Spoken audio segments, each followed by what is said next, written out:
As we approach 1 year into this pandemic, the National Institutes of Health is now focusing on the long-term effects of COVID. The symptoms can range from sleep disorders, brain fog, to fevers or depression. In December, Congress approved more than $1 billion to study the health consequences of COVID over the next 4 years. Doctors want to know if getting the virus increases a person's risk for chronic heart or brain disorders. Melissa Correa joining us live from her home. And Melissa, one of the lingering symptoms doctors are looking into is the loss of taste and smell. Yeah, doctors at Baylor College of Medicine are collecting data from patients they're seeing right here in Houston. Even after they recover, about a third of patients report not being able to taste or smell, with some research showing younger patients and women as even more affected.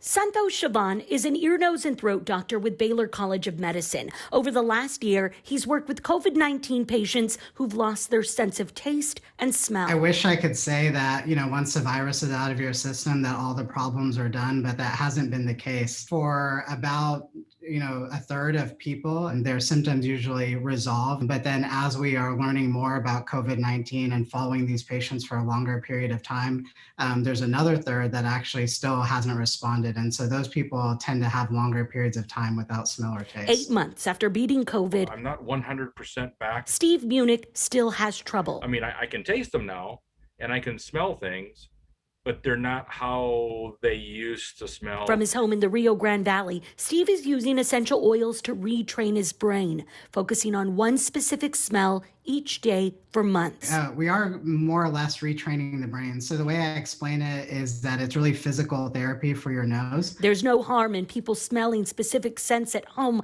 but Steve is checking in with his doctor because it's best to retrain under medical supervision. That way allergy or sinus disorders can be ruled out.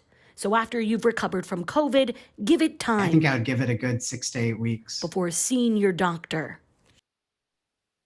Okay, I'm leading a conversation on my KHOU Melissa Correa Facebook page where people all across the state are chiming in about their lingering effects of COVID-19. And they mirror what doctors at Baylor College of Medicine are seeing. Long-term symptoms like shortness of breath, a cough that just won't quit, so much fatigue that people can't even exercise, dizziness, insomnia, depression, and anxiety. And Ron, with some of these symptoms like loss of taste and smell, you might see it as a quality of life thing, but doctors point out that there's a real safety concern, Ron, when folks can't smell fire or taste food that might be expired or undercooked. Absolutely. This disease is still so mysterious. Melissa Correa, thank you so much.